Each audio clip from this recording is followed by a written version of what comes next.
Makakabawi pa ba itong si Eman Bacosa sa kanyang pagkatalo kagabi kay Rodilyn Perez? At nabalitaan natin na rematch na pala yung laban nila kagabi. Kasi nagharap na pala sila mga boss noong October 20, 2024. Yan yung mga pag-uusapan natin ngayon mga boss. Pero bago yan, huwag kalimutang mag-subscribe at i-hit yung notification bell para palagi kang updated sa ating mga legit and hype na kwentuhan sa mundo ng sports. Alright, so welcome back dito sa Good Boxing TV, ang number 1 supporter ng mga Filipino boxers. Kung bago ka pa lang, huwag kalimutang mag-subscribe. So ito mga boss, no, pag-uusapan natin ngayon. Marami akong napanood na video, nabalitaan din. So ayon sa mga source na napanood ko, nabalitaan ko, sinabi nga po ng mga ibang fan daw, mga fans daw, mga Boss to Boxing fan, na ito nga pong makakalaban daw ni, before the fight, ito nga pong makakalaban ni Eman Bacosa daw talagang matatalo. Ayun nga, sinabi sa isang interview ni Pau Ka Sports, ni Pau Salud, no? In-interview niya itong si Rodilyn Perez, no, after the fight, yung bagong PBF Youth Lightweight Champion na ngayon, na champion ng Pinas. Marami daw nagsasabi sa kanya, walang naniniwala sa kanya before, na mananalo siya, magiging champion siya ngayon sa Pilipinas. Maraming nagsasabi na delivery boy daw itong si, hindi daw mananalo kasi delivery boy lang itong si Rodilyn Perez. May nagsabi din sa kanya daw na magtataho siya. Sa mga nagdadawn sa atin, ito Okay. kasi magtatawa lang tayo eh. Magdadao, nakatalo to ng Pacquiao. Anyway, anong mensahe mo sa siguro inspirasyon sa mga underdog, lalo na yung mga tao na hindi pinaniniwalaan, anong mensahe mo sa kanila at kaya manalo, especially against sa Pacquiao? Siyempre po, yung pag dinadawn po tayo ng mga ibang tao, wag po natin lalagyan ng laman yun, kasi mas maganda kung gagawin natin yung parang inspiration, ipakita natin sa kanila na kaya natin makipagsabayan sa kanila sa mas malalakas. Sa mga nagdadawn sa atin, ito Okay. Siya, at hindi daw siya mananalo sa isang Eman Bacosa na magaling daw. So ngayon mga boss, no, so ngayon proud nga itong si Rodilyn Perez dahil nanalo siya, no. And sa unang laban pala nila, pagharap nila ni Eman Bacosa mga boss, natalo din via majority decision itong si Rodilyn Perez. Panalo si Eman Bacosa. Ngayon, ang tanong ng karamihan mga boss, speaking of Eman Bacosa, makaka-recover ba si Eman Bacosa sa kanyang pagkatalo? Marami tayong pag-uusapan actually ngayon mga boss, and comment down below, no. Gusto ko mabasa yung mga komento, no, yung mga boss, no. Actually nagbabasa ako ng mga komento. Yung iba, pasensya na kung hindi ko nare-replyan kasi ako lang na yung nagre-reply Pero nababasa ko. Maraming salamat sa inyong lahat, no. Nababasa ko lahat ng mga komento nyo and talagang napapaisip din talaga ako. So nag-enjoy ako sa mga komento nyo. Anything about boxing, about sa topic natin, comment down below. Babasahin natin yan mga boss. Kung anong masasabi nyo sa ating pinag-usapan ngayon, no? At pagkatapos ng ating usapan, kwentuhan ngayon, excuse me. So ngayon nga, marami hindi naniniwala kay Rodilyn Perez before. Hanggang sa ngayon nga, napanalo niya yung laban, natalo niya sa Eman Bacosa.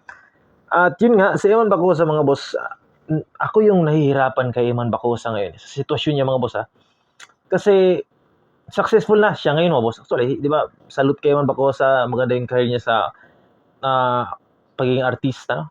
Celebrity na siya ngayon. And pag pinag-uusapan nga, pasensya na sa mga nagsasabi daw na yung pagkatalo niya ni Eman Bacosa, ako mga boss, balance ako Balance ako mga boss, neutral ako. So kung ano yung napapanood ko, ginagawan ko ng reaction, no? Komentary pag may laban.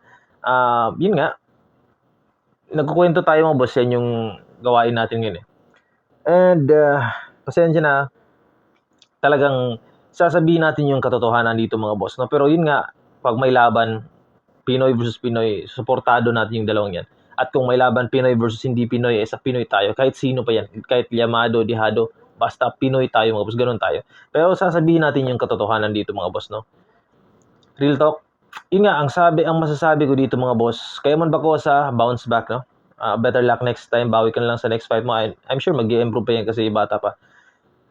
Makakabawi pa yan sa Eman mga boss, lalo na pag magdadagdag siya kanyang trainer. And yun nga, pag-uusapan natin siya ngayon about sa kanyang trainer, no? Kasi napanood ko yung isang video, no, ayos isang source. Kaya marami tayong pag-uusapan ngayon mga boss. So yun nga. Ngayon, si Eman Bacosa mga boss, ako'y nahihirapan sa sitwasyon ni Eman Bacosa ngayon. Dahil, sabi ko nga, dahil yes, successful yung kanyang career ngayon sa showbiz, no? Pagiging artista. Pero you can't serve two masters, man. You can't serve two masters. Ano ibig sabihin yan? Alam niyo yung ibig sabihin yan, mga boss. Hindi pwede na dalawa yung mag-focus ka sa dalawang bagay. Isang bagay lang talaga. Yung utak natin, mga boss, nakafocus lang sa isang bagay. Sa negosyo, walang successful na tao na nagsisimula pa lang na dalawa yung negosyong ginagawa. Bigyan ko yung example, mga boss. Steve Jobs, Microsoft, isa lang, pinukusan niya. Robert Kiyosaki, yung kanyang book na Rich Dad Poor Dad, bago siya lumaki yung kanyang negosyo, nag-real estate siya, mga boss, no? At saka may mga iba pa siyang mga negosyo like mining at saka iba pa. 'Di ba? Like avocado, basta lahat ng mga negosyo na pasukan na niya ngayon, avocado I mean. Kasi lumaki na yung unang negosyo niya, pero yun nga, pag nagsisimula ka pa lang, isa lang talaga, mga boss, isa lang talaga. Ngayon, nagsisimula pa lang sa Eman Bacosa. Yun nga, congrats kay Eman kasi successful na yung kanyang career sa showbiz, no? Pagiging isang celebrity. Pero ako yung nahihirapan kay Eman Bacosa ngayon eh. Alam niyo kung bakit? Gusto ni Eman Bacosa maging boksingero, maging champion. Pero ngayon, nag-artista siya. May kontrata siya ngayon, mga boss. So, mahirapan siyang ipagsabay yung dalawang bagay na yan, mga boss. Mahirapan siya, mga boss. Hindi ko sinabing yan yung rason kaya siya natalo. At yun nga, nabalitaan ko rin na yung mga coaches niya dati, yung trainer niya dati na si Coach, di ba, yung Nonoy Neri daw or yung iba pa. Wala na daw kay Eman Bacosa ngayon. Iba na daw yung nagko-coach, head trainer ngayon ni Eman Bacosa. Iba na daw yung tumutulong ngayon kay Eman Bacosa, mga boss, sa laban niya. Kay Rodelyn Perez. Yung ka-team niya daw na boksingero. Yung parang tumutulong kay Eman Bacosa sa corner. Para magbigay ng instructions, mga boss. Kaya may isang vlogger, boxing fan na nagsabi na isa daw yan baka sa rason. Kaya siya natalo, mga boss. Yung iba, may mga biro sila na baka daw dahil kay Jillian Ward hindi dumating na inspirasyon niya. I don't know, maybe. Maybe, but ang major reason talaga dito isa my own personal opinion, mga boss, na mahirap kasi yung sitwasyon niya kasi dalawa yung career niya na ginagawa ngayon, ginaganap niya yan. Pero siyempre sa Eman Bacosa, mga boss, ginagawa niya yan kasi siyempre makatulong siya sa kanyang pamilya and 'di ba? Naintindihan natin yan, mga boss. Pero yun na, dahil sa boxing to, malaking kita niya ngayon sa kanyang showbiz career. Pero dahil pangarap ni Eman Bacosa ang maging champion sa boxing, kung ngayon nahihirapan siya at hindi siya makapag-adjust, mga boss, at hindi niya magawa yung ma-improve yung kanyang fighting game skills, yung kanyang footwork, yung kanyang, 'di ba, yung kanyang dalawang pa kailangan matibay talaga yun. At saka yung kanyang stance, yung kanyang balance, kailangan ma-improve talaga ni Eman Bacosa kasi mahirap siya maging champion kung ganun yung laro niya, mga boss. Sabi ko nga, suportado ko lahat ng mga boksingero, pero nagsasabi din tayo ng totoo. Pasensya na kung, 'di ba, nabalitaan ko rin na may nagre-react na nagsasabi na bakit daw pinag-uusapan si Eman Bacosa. Pinag-uusapan po natin si Eman Bacosa, mga boss, dahil siya po ay isang celebrity, athlete, boksingero. Yun nga, mababalita talaga siya ng mga content creator, mga vloggers sa media, mga boss, pag-uusapan. Pero yung mga sinasabi naman natin dito is neutral, wala namang gawa-gawa, kundi talagang totoo lang at base lang sa obserbasyon at sariling opinion, mga boss. Di ba? So, yun nga, ako yung nahihirapan ngayon sa sitwasyon ni Eman Bacosa, mga boss, kasi dalawa yung career na tinatahak niya. Pero mahirap yan kasi isa lang yung utak natin, isa lang dapat yung focus. So kung focus siya sa pag-artista, doon siya mag-focus. Focus siya sa pagiging boksingero, like maging world champion, like kagaya ng kanyang ama. I think doon siya. Si Pacquiao kasi, mga boss, bago siya nag-artista, nag-focus muna siya sa boxing. Bago siya sumikat sa pagiging celebrity, endorser, artist, 'di ba? Naging artist si Pacquiao, 'di ba? May mga movies si Pacquiao, pero bago siya naging ganoon, mga boss, pinupusan niya muna yung boxing. So kung ako lang kaya man Bacosa sa sitwasyon niya mga boss, I think pagfukusan ko muna yung boxing. Kasi kung tutuusin mga boss, malaki yung kita ni Eman Bacosa ngayon, pero sa boxing mga boss, malaki din yung kita. Lalo na pag magiging world champion ka like Pacquiao, di ba? Ngayon si Pacquiao bilyonaryo si Manny Pacquiao. Naoya Inoue, imagine kumita si Naoya Inoue, halos kada laban niya ng 600 million pesos yan ha.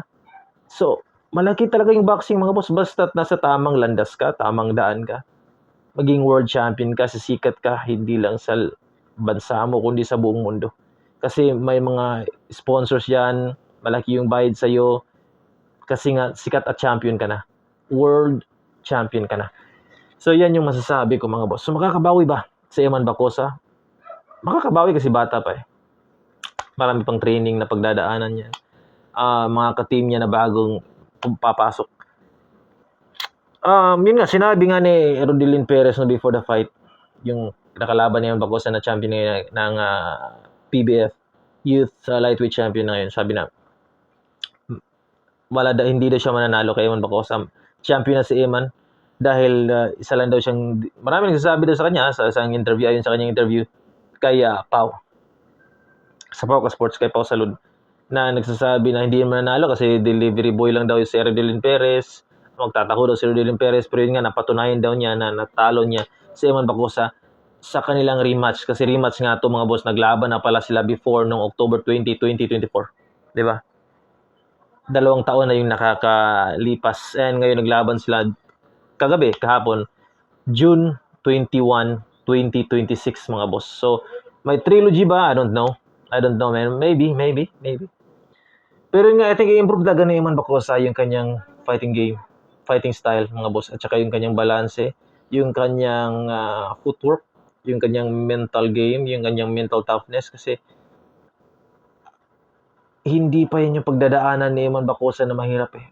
Pahirap yung pagdadaanan ni Eman Bacosa mga boss. Hindi lang yan yung makakalaban niya na ang makakalaban ni Eman Bacosa baka soon, mga African na mga matitibay, mga Japanese na mga kumakain din yan, kumakain talaga yan, like Naoya Inoue, Junto Nakatani.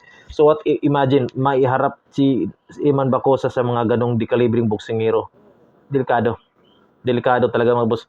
Kaya kung ako kay Eman Bacosa, I think siguro my own personal opinion mga boss, no, successful lang kasi Eman nga ngayon sa showbiz. So I don't know, kung gusto niya tapusin yung contract niya sa showbiz and then balik siya sa boxing, talagang 100% yung kanyang focus.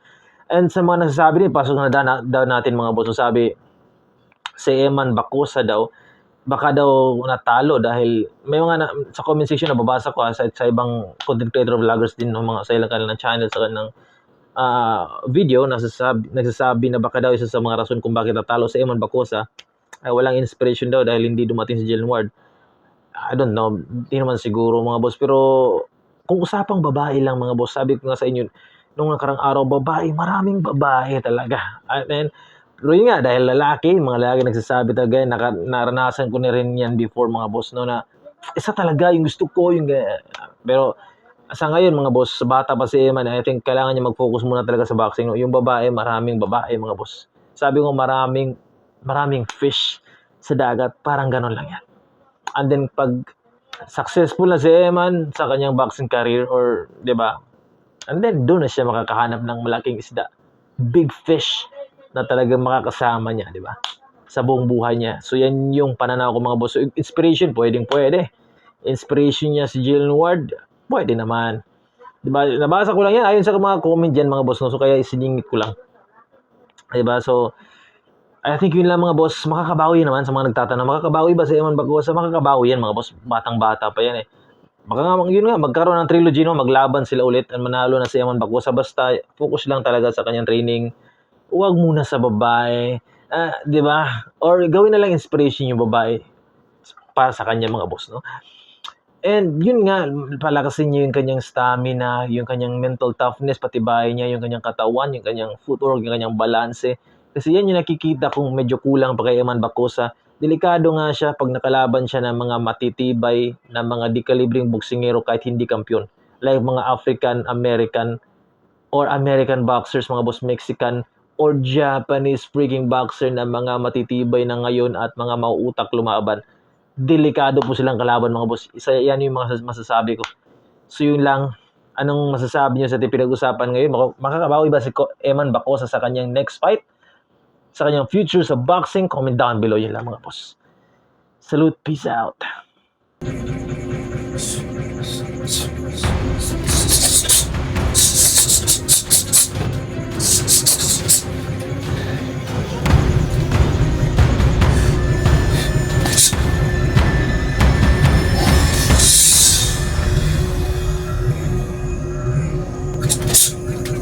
Ba?